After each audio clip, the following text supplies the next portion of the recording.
मैं पिछले 22 साल से सेफ शॉप में हूँ और सब लोगों के सानिध्य में काम कर रहा हूँ। मैंने सिस्टम के माध्यम से दो बातें सीखी है जो मैं आपके साथ शेयर करता हूँ। सबसे पहली बात मैंने ये सीखी कि अगर कोई एक प्लेटफॉर्म अच्छा है और सही है, वो चीज़ें परखी हुई है, तो आप उसके साथ बने रहते हैं तो आपके अंदर क्वालिटियाँ कम भी होंगी तो भी आप सफल हो सकते हैं। ये मैंने सीखा। लेकिन उसके लिए जरूरी है, जैसे हम इस हॉल में लाइट देख रहे हैं, सारी लाइटें जली हुई है। इसका कहीं से एक मेन स्विच होगा जहां से वो कनेक्टिविटी होगी। अगर वहां से उसको अलग हटा दिया जाए तो क्या होगा? बंद हो जाएंगे, अंधेरा हो जाएगा, लाइट गुल हो जाएगी। लेकिन अगर उसको प्लग इन दोबारा से कर दिया जाए तो चालू हो जाएगी। तो जो मेन सिस्टम है, अगर हम उस पर प्लग इन करके रखते हैं, मीन्स उसमें हम बने रहते हैं अपने अपलाइन के माध्यम से, एक्टिव अपलाइन के माध्यम से। अगर हम सिस्टम की बातों को फॉलो करते हैं, सिस्टम को समझ के चलते हैं, सिस्टम की एक्टिविटी में बने रहते हैं, तो हम बाहर के जो चैलेंज आते हैं उनको झेल जाते हैं और हमें क्या करना है इसका समय समय पर गाइडेंस मिलती है जी।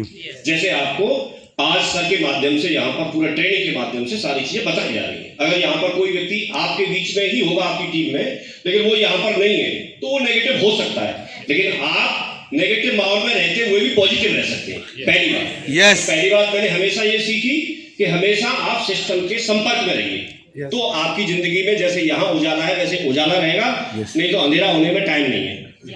पहली बात। दूसरी बात मैंने ये सीखी कि सिस्टम में जब आप हैं, जैसे एक एग्जांपल से समझते हैं। एक बार एक बंदा रेलवे स्टेशन पर गया और जनरल के डब्बे में चढ़ने का उसने प्रयास किया। तो जनरल के डब्बे में जब चढ़ते हैं तो सर के माध्यम से मैंने सुना था कि उसको जनरल का डब्बा क्यों बोलते हैं। उसमें चढ़ने के लिए जनरल जैसी ताकत चाहिए, इसलिए जनरल का डब्बा बोलते हैं। तो चढ़ गया वो ताकत लगा के, लेकिन उसने देखा कि उसमें भीड़ बहुत है, बैठने के लिए जगह नहीं मिल रही, लेकिन उसको मन हो रहा था कि मैं बर्थ में लेट के जाऊंगा आराम से। तो उसने डब्बे में अंदर जाके अनाउंस कर दिया कि इस डब्बे में सांप है। 2 मिनट के अंदर डब्बा खाली। सारे लोग बाहर, वो अपनी चद्दर निकाल के एक चद्दर बिछा के दूसरी चद्दर ओढ़ के सो गया आराम से। सुबह 5 सुबह का टाइम हुआ। सुबह सुबह उसको जब जगा तो उसके कान में आवाज आई, चाय ले लो चाय। तो उसने पूछा अपना चद्दर हटा के कि भैया कहाँ पर कौन सा स्टेशन आ गया? तो उसने बोला बाबूजी इसमें रात को सांप निकल आया था, इसलिए डब्बे को ट्रेन से काट लिया था, वो उसी स्टेशन पर खड़ा।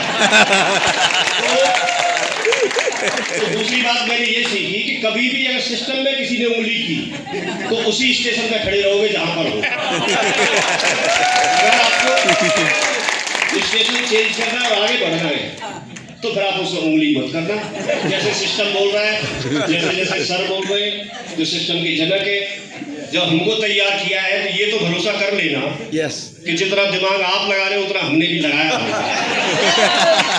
प्रोफेशन से हम लोग भी मास्टर थे, सरकारी टीचर थे, दिमाग लगाया था, लेकिन फिर लगाना मत। उसी स्टेशन पर रहेंगे। बहुत बहुत धन्यवाद। Thank you sir.